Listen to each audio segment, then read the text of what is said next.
பெரும்பகுதி விற்க வைக்கிறத விரும்ப மாட்டார். ஆனால் அந்த சப்ஜெக்டுக்கு விற்க வைக்கணும் அப்படிங்கிறத புரிஞ்சுக்கிட்டு விற்க வச்சுட்டு படம் பண்ண சொல்லி நடித்தார். அதில் வேறு ஒன்றுமே சொல்ல வேண்டாம், ஒரே ஒரு பாட்டு சாட்சி. பொதுவாக என் மனசு தங்கம், போட்டின்னு வந்துட்டா செஞ்சோம். அந்த பாட்டு தான் ரஜினியுடைய கேரக்டர். எனக்கெல்லாம் ஒரு பயம் இருந்தது, இவ்வளவு கமர்ஷியல் ஹீரோ ஆகிட்டுவேன், இந்த அளவு சாமியாராக ரஜினி ஆக்ட் பண்ணால் மக்கள் ஒத்துக்கணும்னு பயந்தேன். அப்போ பாலச்சந்திரன் சார் சொன்னார், நீ ஒன்றும் பயப்படாத, ரஜினி எந்த வேஷம் போட்டாலும் அவருடைய ரசிகத்தை ஏற்றுக்குவாங்க. திருவல்லிக்கேணியில் ராகவேந்தருடைய கோயில் இருக்குது, அங்கே மாத்துவாசன்னு ஒரு மதம். அவங்க இன்றைக்கும் எங்களை பார்த்த உடனே, சார் உங்களுக்கு, ரஜினிக்கு, பாலச்சந்தருக்கெல்லாம்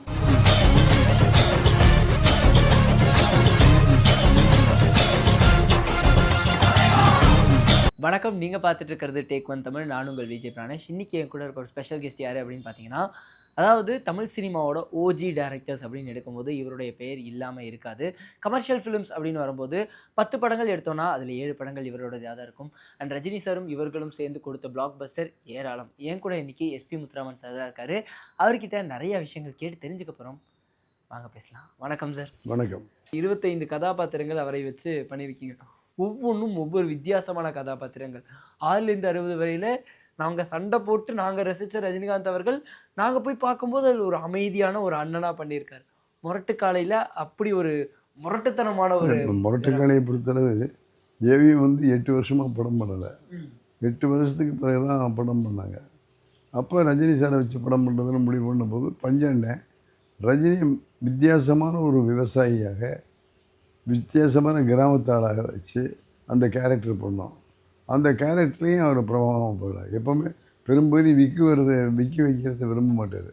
ஆனால் அந்த சப்ஜெக்டுக்கு விற்க வைக்கணும் அப்படிங்கிறத புரிஞ்சுக்கிட்டு விற்க வச்சுட்டு படம் பண்ண சொல்லி நடித்தார். எல்லாம் அந்த முரட்டுக்காலையில் இல்லாத ஐட்டமே இல்லை. மஞ்சவரட்டு, ரேக்லா ரேஸு, ட்ரெயின் ஃபைட்டு, இந்த மாதிரி வித்தியாசமான ஃபைட்டுகள்லாம் பண்ணி, கதையிலையும் வித்தியாசமாக பண்ணி, அதுக்கு பலமாக நம்ம வில்லனாக ஹீரோவாக ஆக்ட் பண்ணிக்கிட்டு இருந்த ஜெய்சங்கர் சாரை வில்லனாக போட்டு, ஆகவே அந்த கதையே ஒரு வித்தியாசமான ஒரு வச்சு ரஜினி சாரை மேலே தூக்கி விட்டு மக்களோட மக்களாக சேர்த்து பாராட்டு பெறுகிற ஒரு சப்ஜெக்டாக முரட்டுக்காலை இருந்தது. அதில் வேறு ஒன்றுமே சொல்ல வேண்டாம், ஒரே ஒரு பாட்டு சாட்சி.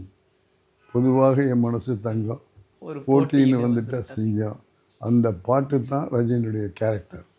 அந்த பாட்டில் எல்லா விஷயமும் வந்துடும். அது பஞ்சவர்ணாச்சலம் எழுதி இளையராஜா அவர்கள் இசையமைத்த படம். ஆகவே அந்த படத்துலேயே அவருக்கு பேரும் புகழும் சேர்ந்தது, வளர்ந்தது. அது நீங்கள் சொன்ன மாதிரி ஆரம்பது எங்கே கேட்டுக்கள் வித்தியாசமாக இருந்தது மாதிரி, நல்லவனுக்கு நல்லவன், பாகின்புலி, போக்கிரி ராஜா, இப்படி கமர்ஷியல் படங்களையும் நாங்கள் செஞ்சோம். அதில் ரொம்ப குறிப்பாக சொல்ல வேண்டிய படம், ரஜினியே விரும்பி செஞ்ச படம் ராகவேந்திரா. ஆமாம், அதை தயாரித்தது பாலச்சந்தர் சார். எனக்கெல்லாம் ஒரு பயம் இருந்தது, இவ்வளவு கமர்ஷியல் ஹீரோ ஆகிட்டுவேன், இந்த அளவு சாமியாராக ரஜினி ஆக்ட் பண்ணால் மக்கள் ஒத்துக்கணும்னு பயந்தேன். அப்போ பாலச்சந்தர் சார் சொன்னார், நீ ஒன்றும் பயப்படாத, ரஜினி எந்த வேஷம் போட்டாலும் அவருடைய ரசிகர்கள் ஏற்றுக்குவாங்க. ஆகவே ரஜினி விரும்புகிற அந்த படத்தை நாம் செய்கிறோம், எனக்கு அதில் லாபம் வந்துருச்சுன்னாரு. சார் படம் பூஜையே போடல, அதுக்குள்ளே லாபம் வந்துருச்சு கிடையாது. இல்லைப்பா, ரஜினி விரும்பத்துக்காக நான் எடுக்கிற அந்த ராகவேந்திரா எனக்கு கிடைத்திருக்கிற பெருமை. ராகவேந்திரா படத்தை நம்ம கமையில் செய்கிறோம் அப்படின்னு சொல்கிறதே நான் செஞ்ச புண்ணியம், அதுவே எனக்கு லாபம். பொருளாதார ரீதியில் லாபம் வருதா வரலையாங்கிறது இல்லை, ரஜினியுடைய விருப்பத்தை நிறைவேற்றணுங்கிறது எனக்கு கிடைச்சிருக்கிற மகிழ்ச்சி, சந்தோஷம், பெருமை. அது மக்களுடைய மனசில் போய் பதிவாகும் அப்படின்னு பாலச்சந்தர் சார் என்னை கட்டாயப்படுத்தி தான் பண்ண சொன்னார். அதை நான் பண்ணினேன். அந்த படம் இன்றைக்கும் திருவல்லிக்கேணியில் ராகவேந்தருடைய கோயில் இருக்குது, அங்கே மாத்துவாசன்னு ஒரு மதம், அதுதான் ராகவேந்தருடைய மதம். அவங்க இன்றைக்கும் எங்களை பார்த்த உடனே, சார் உங்களுக்கு, ரஜினிக்கு, பாலச்சந்தருக்கெல்லாம் எங்களுடைய மனமார்ந்த நன்றி, வணக்கம். நாங்கள் எப்போவுமே ராகவேந்திரரை பார்த்து வேண்டிகிட்டு வருவோம். இப்போ எங்களுக்கு கவலை வந்துச்சுன்னா நாங்கள் ராகவேந்திரா கோயிலுக்கு போகிறதில்ல, வீட்லேயே ராகவேந்திரா படத்தை போட்டு பார்த்தா ரஜினி எங்கள் வீட்டில் வாழ்கிறார் ராகவேந்திரா, அவரே எங்களுக்கு மனசுக்கு அமைதியை கொடுக்குறாரு ஆகவே உங்கள் எல்லோருக்கும் எங்களுடைய நன்றியுமே அந்த மக்கள் எங்களை மனமார நன்றியோடு பாராட்டுறாங்க. ஒரு 3 படங்கள் பற்றியுமே ஒரு சந்தேகம் இருக்கு. முரட்டுக்காலையில ஒரு ட்ரெயின் ஃபைட் அந்த டைம்ல அது ரொம்ப ரொம்ப புதிதான ஒரு விஷயம். ஹாலிவுட் கலைஞர்கள் வரான்னு சொல்லியும் இல்ல இங்க இருக்கிறவங்கள வச்சே பண்ணலாம்னு எடுத்த ஒரு பிரேவான டெசிஷன். ராஜா சின்ன ரோஜால அப்பவே அனிமேஷன் விஷயங்கள கொண்டு வித் வந்தது. ஆர்டிஸ்ட் கழுகுல வந்து பார்க்கும்போது அந்த பஸ்ஸுல நடக்கிற ஒரு சில விஷயங்கள். எல்லாமே ரொம்ப புதுமையான விஷயங்கள். எப்படி இதெல்லாம்? இல்லை, நாங்கள் முதலிருந்தே ரஜினிக்கு அந்த திறமை இருக்குது அப்படிங்கிறத பஞ்சண்ணன் நாங்கள்லாம் முடிவு பண்ணிவிட்டு அவர் என்னென்ன செய்வாரோ அதையெல்லாம் வச்சு அதை கதாபாத்திரங்களாக்கி அதை படங்களாக்கணும். ஆகவே ரஜினியுடைய 25 படங்களை பார்த்தீங்கன்னா அது 25 கதைகள் 25 கதாபாத்திரங்கள் கொண்டதாக இருக்கவே தவிர ஒரே படத்தில் செஞ்ச மாதிரி அடுத்த படத்தில் இல்லை, ஆமா. அடுத்த படத்தில் செஞ்ச மாதிரி அடுத்த படம் இல்லை. ஆக மொத்தம் வித்தியாசமான கதாபாத்திரங்களை செஞ்சு தனக்கும் எங்களுக்கும் இண்டஸ்ட்ரிக்கும் பெயர் தந்தவர் நம்முடைய சூப்பர் ஸ்டார் ரஜினிகாந்த். அப்படிங்கிறத இந்த பொன்விழா ஆண்டில் உங்கள் எல்லா இடத்துலையும் சொல்கிறேன். இதேமாரி தொடர்ந்து பலவிதமான கதாபாத்திரங்களை ரஜினி செய்ய மக்கள் அதிகமாக எதிர்பார்த்துக்கிட்டு இருக்கிறாங்க. ஆகவே அவருக்கு என்னுடைய மனமார்ந்த வாழ்த்துக்களையும் பாராட்டுக்களையும் உங்களுடைய தொலைக்காட்சி மூலமாக மக்களுக்கு நான் தெரிவிச்சுக்கிறேன். Okay sir. கடைசியா ஒன்றோட முடிச்சுக்கிறேன். நீங்க இவ்வளவு வருடங்கள் பார்த்துட்டீங்க, 50 வருடங்கள். ரஜினி அவர்கள் கிட்ட மாறாத இந்த ஒரு பண்புனா என்ன நீங்க சொல்லுவீங்க சார்? அப்பையிலேருந்து இப்போ வரைக்கும். அன்றைக்கி என்ன எப்படி இருந்தாரோ அதே நிலைமையில் தான் இன்றைக்கி இருக்கார். பேர் புகழ் பணம் எல்லாம் சேர்ந்துச்சு. ஆனால் அதை தூக்கி காலை தூக்கி விட்டு நான் தான்னு அவர் சொன்னதே இல்லை. அது ஆண்டவனுடைய அருள், ஆண்டவன் எனக்கு கிடைத்த அந்த வாய்ப்பு அப்படி தான் என்ன சொல்லிட்டு இருக்காரு. அதுவே ஒரு பெரிய காரியம். எல்லாமே ஒரு பந்தாவோடு வருவாங்க, 4 கார் வரும், 10 பேர் கூட வருவாங்க. எதுவுமே இல்லாமல் தான் அவர் வாழ்ந்துருக்கார். இவ்வளோ புகழ் பெற்ற பிறகும் தனக்குன்னு ஒரு பந்தாவை ஏற்படுத்திக்கிட்டு அவர் வாழவே இல்லை. மனிதனோடு மனிதராக எங்களோடு டெக்னீஷியனாக குடும்பத்தோடு ஒருத்தராக வாழ்ந்துக்கிட்டு இருக்கார். அது பெரிய இவ்வளவு புகழுக்கு பிறகும் ஒரு மனிதன் நிதானமாக இருக்கிறாருன்னா அது ஒரு பெரிய அவருடைய வாழ்க்கையில் கிடைச்சிருக்கிற பெரிய செயல்பாடு. அந்த செயலுக்காக நான் அவரை மனமார பாராட்டுறேன். மனமார பாராட்டுறது மட்டும் இல்லை, இன்றைக்கி ஒரு படம் 2 படம் ஆனவுடனே பந்தா காட்டி நான் நான் செஞ்சதுங்கிற அது இல்லை. ரஜினி மாதிரி நீங்கள் பந்தா இல்லாமல் தொழிலுக்கு மரியாதை கொடுத்து கடுமையாக உழைச்சி நம்பிக்கையோடு வாழ்ந்தால் நாமும் ரஜினி போல் ஆக முடியும். ஆகவே நமக்கு ரஜினி வெறும் நடிகர் மட்டுமில்லை, நமக்கு ஒரு ரோல் மாடல். அவர் மாதிரி நாம் வாழணுங்கிறத நீங்கள் கற்றுக்கணுங்கிறது என்னுடைய ஆசை. ஆகவே இளைஞர்களுக்கெல்லாம் நான் சொல்லிக்கொள்ள ஆசைப்படுவேன். ஆகவே பந்தா இல்லாமல் கடுமையாக உழைச்சி அந்த தொழிலில் ஈடுபாடோடு இருந்து நம்பிக்கையோடு வாழ்ந்தால் ரஜினி மாதிரி உயர்வாக சூப்பர் ஸ்டாராக இன்றைக்கும் நிலைத்திருக்க முடியும் என்பதை நீங்கள் எல்லாம் பின்பற்ற வேண்டும். அப்படிங்கிறத இந்த பொன்விழா ஆண்டில் ரஜினியுடைய சார்பில் உங்கள் எல்லாரையும் நான் கேட்டுக்கிறேன். கண்டிப்பாக. உள்ளத்தால் பொய்யாத ஒழியன் உலகத்தார் உள்ளத்துள் எல்லாம் உளன் அப்படின்னு வள்ளுவன் சொன்னான். உள்ளத்தில் பொய் இல்லாமல் வாழ்ந்தால் அவன் உலக மக்களுடைய உள்ளத்தில் எல்லாம் இடம் பெறுவான். ஆகவே உள்ளத்தில் பொய் இல்லாமல் வாழ்ந்து கொண்டிருக்கிற ரஜினி உலகத்தாருடைய உள்ளத்திலாம் இடம் பெற்றிருக்கிறார்.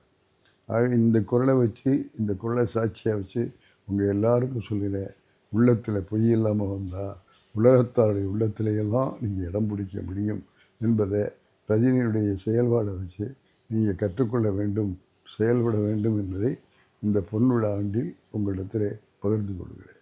நீங்கள் எப்படி சார் இப்போல்லாம் ஒரு டைரக்டர்ஸ் 5 படங்கள் 6 படங்கள் 10 படங்கள் கடக்க கஷ்டப்படும் போது 71 படங்கள் 71 வித்தியாசமான கதைகள், அது எப்படி சார்? ஒன்றுமே இல்லை சார். நம்ம மனசில் என்ன நினச்சிருக்கிறோமோ அதில் நம்ம ஒரு நியாயமான ஒரு வாழ்க்கை முறை வாழ்ந்தால் செயல்பட்டால் நிச்சயமாக வெற்றி பெற முடியும். நாங்கள் எனக்கு கிடைச்ச இதெல்லாம் பெரிய வாய்ப்புகள். எனக்கு பெற்றோர் ராமசுப்பையா விசாலாட்சி, அவங்க சுயமரியாதை இயக்கத்தை சேர்ந்தவங்க. தந்தை பெரியாரோடும் பேரறிஞர் அண்ணாவோடும் கலைஞரோடும் பொது தொண்டு செய்தவர்கள். ஆகவே அந்த பொது தொண்டெல்லாம் செய்கிற போது தலைவர்களெல்லாம் எங்கள் வீட்டில் தான் காரைக்குடியில் தங்குவாங்க. எங்கள் வீட்டுக்கு பேரே சமதர்வ இல்லம்.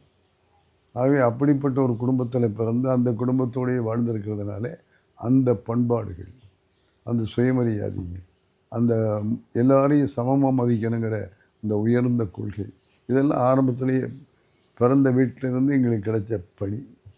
அதன் பிறகு நான் கவியரசர் அவர்களோடு 2 ஆண்டு காலம் தென்றல் பத்திரிகையில் பணியாற்றினேன். கவியரசருடைய பணிகளை பார்க்கிற போது இந்த புலமையும் இந்த திறமையும் எப்படி வருதுன்னு வியந்து போயிருக்கிறேன். அவர் கொடுத்த பாடல்கள், அவர் கொடுத்த கருத்துக்கள், அதையெல்லாம் மறக்கவே முடியாது. கண்டிப்பாக அவரிடத்துல போய் கேட்டாங்க, உங்களுக்கு இவ்வளவு கவிதைகளை கொட்டுறீங்களே, உங்களுக்கு எப்படி, உங்களுக்கு யார் குருன்னு கேட்டார். அப்போ அவர் சொன்னார், என் தாய் பாடிய தாலாட்டுகள் தான் எனக்கு குருன்னு சொன்னார். அதேமாதிரி தாயின் இடத்துல இருந்த அந்த புலமை தான் கலைஞரை இவ்வளவு பெரிய புலமையாக ஆக்கு. நான் வேடிக்கையாக சொல்லுவேன், குற்றாலத்தில் வந்து நீர்வீழ்ச்சிங்கிறது ஒரு சீசனுக்கு தான் கூட்டுவோம். ஆனால் கவிஞரசுடைய தமிழ் நீர்வீழ்ச்சி 365 நாளும் கொட்டுகிறத அவரோடய வாழ்ந்து நான் பார்த்துருக்கிறேன். அது நமக்கு கிடைத்திருக்கிற பெரிய பெரிய பெருமைக்குரிய ஒரு விஷயமாக இருந்தது. ஆகவே உலகத்தை நான் கவியரசு கண்ணதாசன் அவர்கள் மூலமாக தான் நான் பார்த்தேன்.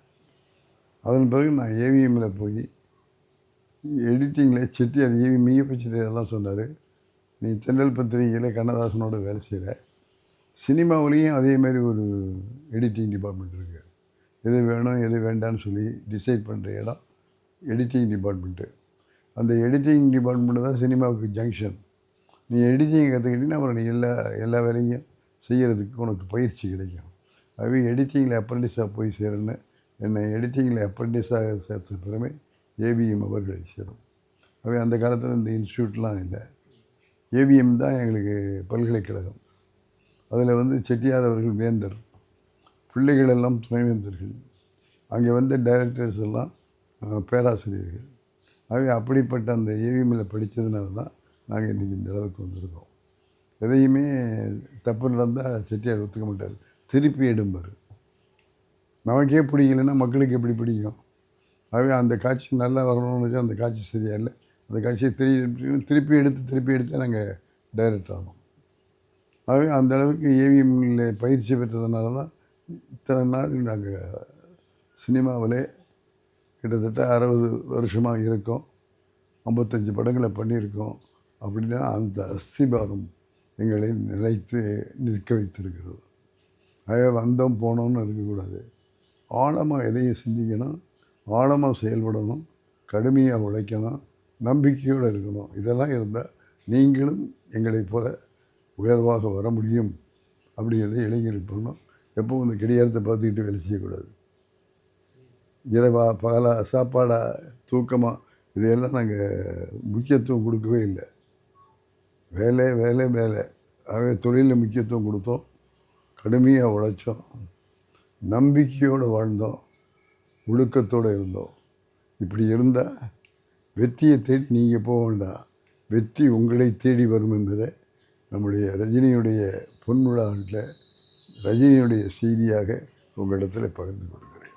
கண்டிப்பாக சார், நிறையா விஷயங்களை பகிர்ந்துக்கிட்டீங்க. அதுவும் இவரோட ரஜினி அவர்களுடைய 50வது வருடம் பற்றி இவ்வளோ ஸ்பெஷலாக சொன்னீங்க. இந்த ஒரு சந்திப்புக்கு ரொம்ப ரொம்ப நன்றி. அதே மாதிரி உங்கள் எல்லாருக்கும் என்னுடைய அன்பு கலந்த வணக்கங்கள், வாழ்த்துக்கள். ஆகவே வெற்றிங்கிறது வேறு யார்கிட்டையும் இல்லை, வெற்றி நம்மிடத்தில் இருக்கிறது, நம்முடைய உழைப்பில் இருக்கிறது, நம்முடைய திறமையில் இருக்கிறது என்பதை நம்முடைய இளைஞர்கள் புரிந்து கொள்ள வேண்டும் என்பது என்னுடைய அன்பான வேண்டுகோள். கண்டிப்பாக சார், நன்றி சார்.